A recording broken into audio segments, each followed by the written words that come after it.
con él para preguntarle cómo desde su cartera va a empezar a resolver o a enmendar ese gran daño ambiental que se le ha hecho al país.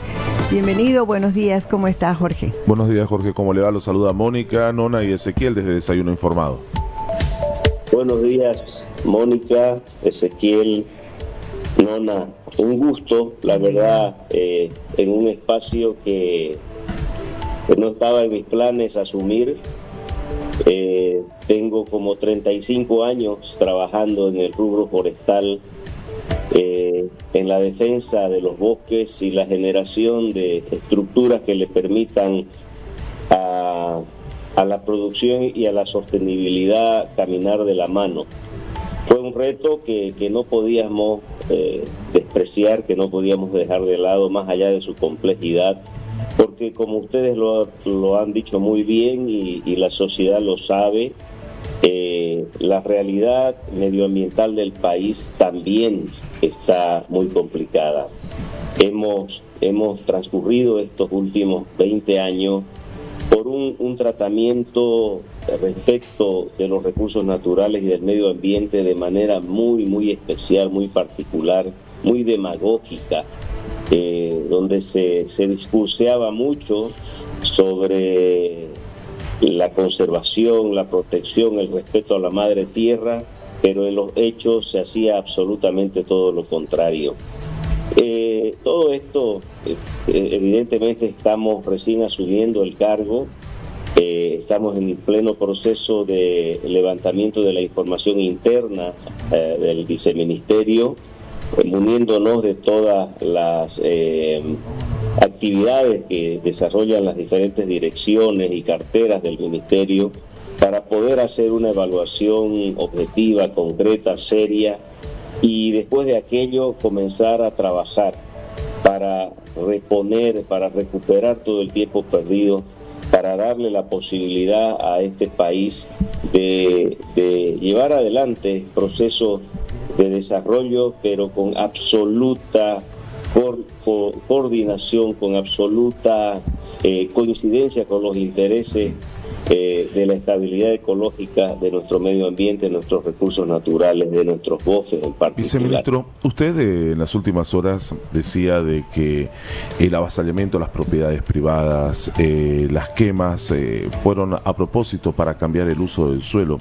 Estamos hablando de una situación grave. ¿Se ha podido detectar responsables? ¿Ya se ha comenzado una investigación sobre este tema?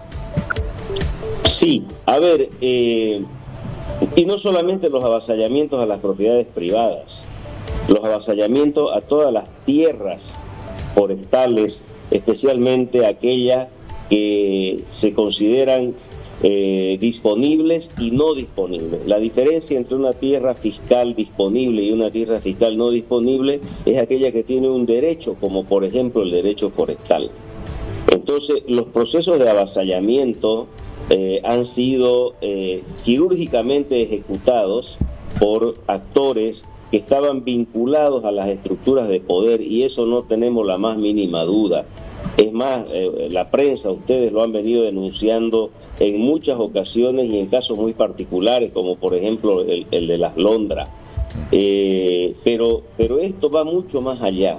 El impacto de la acción de este tipo de conductas de avasallamiento, deforestación e incendio están perfectamente relacionados con un propósito de ocupación geopolítica del territorio y de consolidación esquemas de comercio ilegal de tierras.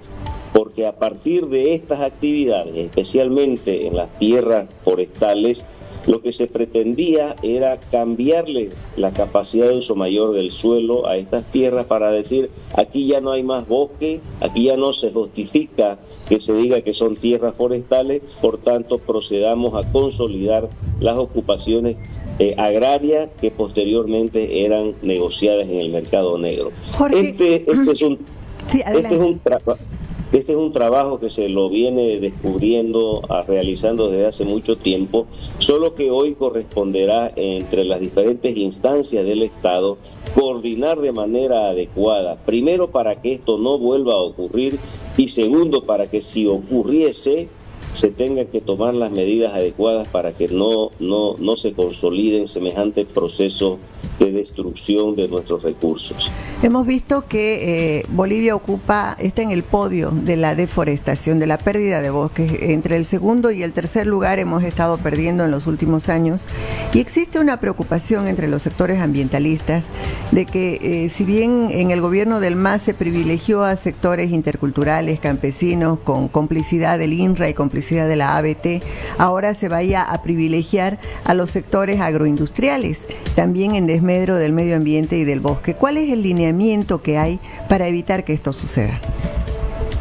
En realidad el mandato que hemos recibido como viceministro y desde luego en el campo de nuestra jurisdicción y competencia es absolutamente todo lo contrario. El pasado viernes, en el momento de la posesión, en un acto acá en Santa Cruz, tanto el ministro como el viceministro de Desarrollo Sostenible y el vicepresidente marcaron una línea de conducta del Estado y del gobierno absolutamente clara. Y uno de los elementos centrales que se nos encomendó es trabajar con un instrumento que es considerado clave en cualquier proceso de planificación y de desarrollo, como es el respeto a la capacidad de uso mayor del suelo. Ese es un elemento que no vamos a dejar de lado jamás.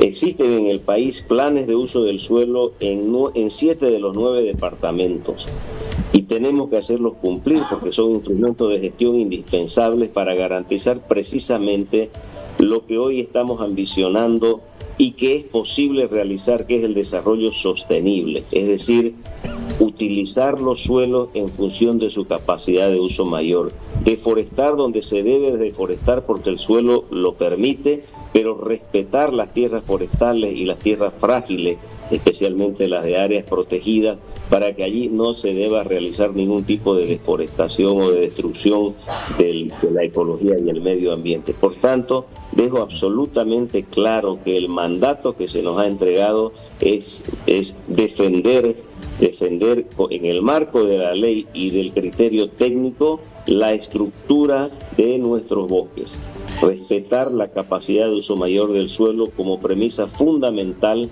para promover esquemas de desarrollo en el país. El desbosque, la deforestación que se hace en tierras que son de vocación agrícola o ganadera es perfectamente legal y técnicamente justificada.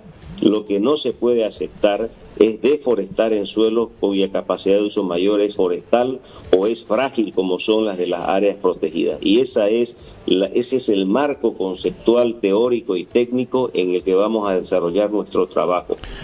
Quiero hacer mención también a que... Viceministro, permítame ahí, en ese punto, sí, por favor.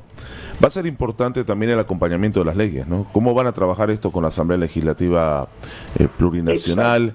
Avanzar contra las leyes incendiarias, que es una de las propuestas y promesas del gobierno actual, de acabar con esas leyes. ¿Cómo van a entrar en este diálogo con los asambleístas para que pueda acompañar todo esto que usted nos dice, pero bajo la norma también, bajo las leyes? Así es, y precisamente hice referencia a la reunión del viernes pasado, porque estuvo presente el vicepresidente en esta reunión, y él de manera personal asumió el compromiso que su retorno de la cumbre de la conferencia de las partes que está habiendo en Belén, Brasil, va a introducir en la agenda legislativa la abrogación de todas las leyes consideradas incendiarias. Y por lo tanto el Poder Ejecutivo también va a tener que hacer su parte en cuanto a aquellos decretos que han reglamentado la vigencia y la ejecución de estas leyes reglamentarias. Estamos en pleno proceso de levantamiento, de análisis de estas normas para que entren en un proceso de derogación y de abrogación. Eso es indispensable hacer para que nuestro trabajo esté siempre enmarcado en la legalidad y en la formalidad. Importante esto que ha sido un clamor de la ciudadanía. Le agradecemos mucho por estar con nosotros esta mañana lluviosa. Parece que usted no está en La Paz sino en Santa Cruz, lo veo de camisa, así que me imagino que estará sintiendo y soportando el temporal que hay en Santa Cruz. Así es, he sido posesionado el día viernes, quiero iniciar mi trabajo con absoluta normalidad y legalidad, tengo que preparar toda mi información fiscal, Contraloría, REJAP y todos esos requisitos que son indispensables para poder desde el inicio iniciar una gestión con absoluta transparencia y formalidad.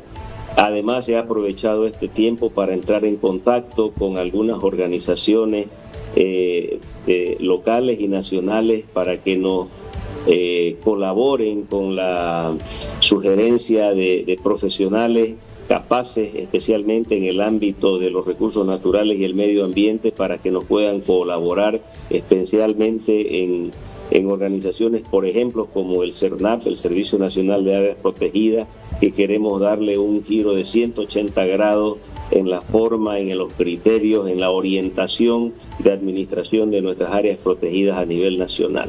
Les agradezco muchísimo y yo siempre a su disposición, a sus órdenes. Muchísimas gracias y que le vaya muy bien, porque realmente hace falta poner mucho orden en el área donde usted está. Gracias y hasta luego. Gracias, viceministro. Con todo gusto. Muchas gracias. Hasta luego.